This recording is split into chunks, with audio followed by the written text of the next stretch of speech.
Hello, good evening, and welcome to Business on Joy News Prime. My name is Emmanuel Apuajiriafe. Now, the Association of Ghana Industries, AGI, says it expects to hear how government aims at reducing interest rates, as well as tackle the issue of 5% tax on raw materials and the 17.5% levy on petroleum products. The president of the AGI, James Asare, has been speaking to Joy Business ahead of President Akufo-Addo's State of the Nation address in Parliament on Tuesday. Key stakeholders in Ghana's private sector are having high expectations from the State of Nation address by President Akufo-Addo. President of the Association of Ghana Industries, James Asare, says the association will be expecting the president to throw more light on getting rid of what the senior minister has described nuisance taxes, including the 17.5% levy on petroleum products. Industry is looking at conditions that will be favorable, to business operations. For example, we are looking at taxes to be reduced. AGI has highlighted multiplicity of taxes over the years. We think that there are some key taxes that have to be removed, which will let businesses have that respite, to be able to operate. We have the issue related to that 5% duty on raw material, which AGI thinks that should be removed. There are some taxes with sunset clauses which should have outlived their implementation period.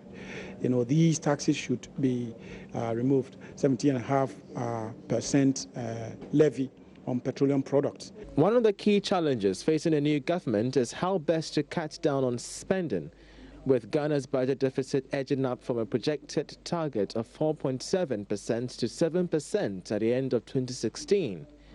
The AGI says it's looking forward to find out how government will cut down on rising expenditure.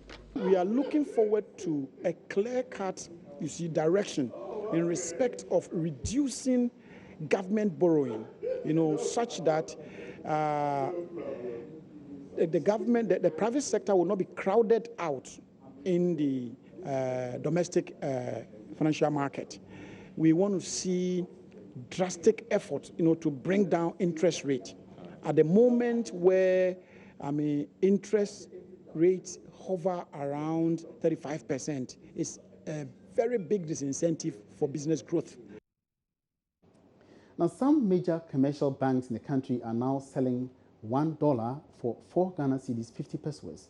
This follows a week's significant depreciation against the US dollar. This is despite additional measures announced by the Bank of Ghana to halt the cedi's free fall in value. But is this an indication that managers are losing the fight to stabilize the cedi? George Rafe tells us more. The recent sharp decline in the value of the Ghana cedi has been attributed mainly to two things. That is, the recent reports sought to suggest that some 7 billion Ghana cedis spent by the previous administration was not disclosed, a development that caused some panic among investors in our bonds, resulting in some withdrawal. Another reason is a surge in dollar demand by companies to finance imports for the rest of the year. For some, the city's problem is basically a demand and supply issue. So if the Bank of Ghana has increased supply on the market, that should address this challenge. But it looks like that is not enough. The cedi from the beginning of this year has depreciated by more than 5% against the US dollar. For some market analysts, it looks like some of these measures are not being felt on the ground. That is why we are still experiencing this problem. The development could cause some panic, resulting in excessive demand for dollars, especially for those who want to protect their investment. But this is something that the chief executive of AGI, said Chuma Kwabwa, wants to be halted quickly. We shouldn't worry too much because it's actually a cycle. We need to quickly move in to make sure that it doesn't drag too long. And the key part of sometimes the cedi depreciation is the speculation. I don't think that at this stage we should speculate. There's no point in speculating that it's going to depreciate. So even if I have cedis, let me go and mobilize some dollars and keep it so that if the cedi depreciates further, I don't lose. I don't think we should get into that panic mood at this stage because it's a normal cycle.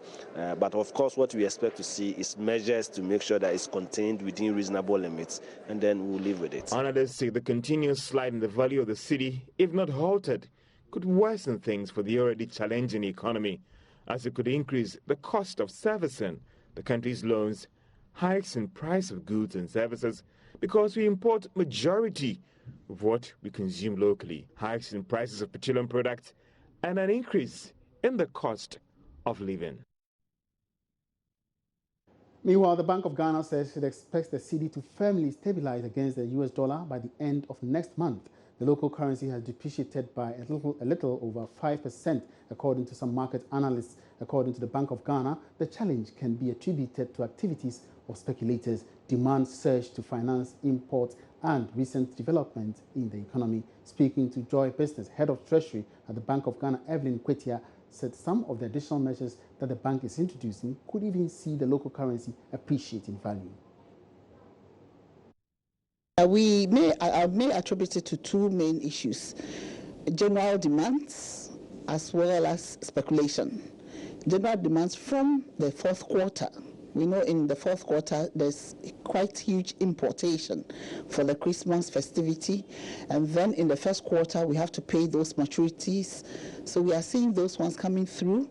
But the huge thing we have to address is speculation. A lot of the demand we are seeing is speculation based and not real demand. People are going out there to demand the dollars, but they don't need it right now. Right, yes, because they think the current depreciation they are saying will continue in perpetuity. But I can assure them that this is just a blip and it will be corrected. So there's no need buying when you don't need it now, because if you need it in the second or third quarter, you have to wait, because the central bank is still in the market supporting the market with liquidity. You talked about, so what is the Bank of Ghana doing to try and stabilize? And what are some of the measures? What are some of the things that you're putting in place to ensure that things actually stabilizes? You know, currently we have strong and tight monetary policy, and we are continuing with a tight monetary policy, coupled with fiscal consolidation under the new administration. And we believe this is going to support the currency. Secondly, we started with the surrender requirement, which we ceded to the market somewhere in July last year. There are some few teething problems which we are addressing. One is the issue of the mining companies initially not working with publication. So we had to meet them to address that issue. We have crossed over that one. There are some few challenges with the GCNet system. We hope in a few weeks we'll address it. Again, we have some short-term facilities that Bank of Ghana will always deploy in the first and second quarters, because if you look at our flows into the country, most of them comes in the third to the fourth quarter. So the first 2 quarters we deploy the short-term facility to fund the imports or the requirements. Then by the third, fourth quarter, we are able to pay off. Presently, you know, we started the FX auction in November. We started, I think, the second week in November. We have done about 5 or 6 or so auctions. So we are auctioning the foreign currency. We are selling. Aside that, we're also doing the bilateral, where we address unexpected demand on the market. And now to some developments in the aviation industry. And local airlines operating in the country have been challenged to expand their operations to other parts of the West African sub-region to help build Ghana's aviation industry. Speaking at the inauguration of Africa World Airlines' 5th aircraft at the Kotoka International Airport, the Director General of the Ghana Civil Aviation Authority, Simon Alute, noted that the sub-region has many opportunities for the aviation industry. The addition of a new aircraft by Africa World Airlines brings to 5 the total fleet of aircraft owned by the company, making it one of the most vibrant local airlines in the country's aviation industry. The Director General of the Ghana Civil Aviation Authority, Simon Alute, says local airlines needed to venture into other countries in the sub-region for more business opportunities. A foreign operator, TAP Portugal, has seen the opportunities for traffic growth between Accra and Sao Tome, and they are mopping all their passengers. Currently, they do 3 flights a week. Sao Tome is becoming a popular destination for Ghanaians to go on vacation. And Kronos Air, we just started operations between Malabo, Equatorial Guinea, and Accra, is now planning to operate out of Accra to Sao Tome. What is our doing? What is Starboard doing? So we want to encourage you and work with you collaboratively to look at new strategies for growth, for market expansion. And I believe together we can grow Ghana's aviation industry. The president and founder of the airline, Togbe Afede XIV, assured of the arrival of 2 more aircraft this year as Africa World prepares to expand. We still have a commitment. We still have a commitment to bring 2 aircraft by the middle of this year. I'm talking about 2 larger aircraft. We started with these 145s as a matter of strategy, and that is why we've survived. Now that we've mastered the terrain, we are ready to bring in larger aircraft starting from the middle of this year. But there's an even bigger good news. Subject to the results of feasibility that we are undertaking now, the commitment is to bring, apart from these 2 that we are expecting, another 10 aircraft. The new Embraer aircraft with registration number 9G-AFJ has passed all standard safety tests. The Chinese ambassador to Ghana, Her Excellency Sun Baoheng, who was the guest of honor, also expressed her country's support in building the aviation industry. Last year, 2 Chinese aviation delegations visited Ghana to explore cooperation opportunities. The Chinese side is ready to sign the MOU on carrying out regional aviation cooperation with the Ghanaian side. AWA is one of the spearheads in carrying out Chinese government's global aviation strategy, and this year of 2017 will witness a significant expansion of its operation capacity and the enlargement of network. This will inject fresh impetus to the development of related industries, job creation, tax revenues, and consolidation of Ghana's strategic position in the region. Sheila Tamaklo reporting for Joy Business. The United Kingdom has expressed its commitment to support Ghana's bid to become Africa's major health tourism destination. The Minister of Health initiated a policy in 2012 to make Ghana a health tourism destination in Africa by creating specialized health centers for the treatment of complicated diseases.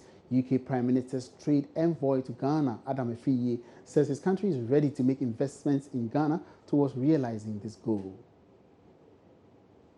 UK Prime Minister's trade envoy to Ghana, Adam Efiye, was speaking to journalists in Accra after the announcement of an $18.5 million contract awarded British Healthcare Procurement and Engineering Solutions firm CTEC by the government of Ghana. The contract will see CTEC supply medical equipment to 9 selected hospitals in Ghana. Mr. Efiye was hopeful this would be the first of many such deals as the UK looks to increase exports and investments to Ghana. The vibrancy of the business environment here in Ghana, I think it really bodes well for the future long-term relationship between our 2 nations. And when it comes to the expertise that Britain can bring to Ghana, and when it comes to the capital and the investments that we can make, I think there's no better example than in the healthcare system here in Ghana. And with the new Ghanaian Minister for Health, who's only been in place for 10 days. We've spoken quite extensively a little bit earlier, and it's quite clear that he has a vision for Ghana becoming the health tourism capital of Africa, if you like. And I think that the contract awarded to CTEC in supporting those services bodes very well for UK-Ghana relations, but for Ghana's relationships with the rest of the world. Minister of Health Kukwajima Menu, on his part, urged more private sector participation in the health sector. His Excellency President Nana-Addo will want to see an expanded healthcare infrastructure such that we can produce and provide quality healthcare equitably distributed across the nation. And it is some of these interventions that will help us realize the dreams that our President have. And we have committed ourselves to work so far as we continue to get such investments. We're looking forward to attract private sector participation into healthcare delivery in our country. And I believe this is one of the few things that we'll see in future. The UK is one of the largest foreign investors in Ghana. And that's all in business. Many thanks for your attention. My name is Emmanuel Abuaji. For more business news, log on to myjoyonline.com/business. Have a great evening.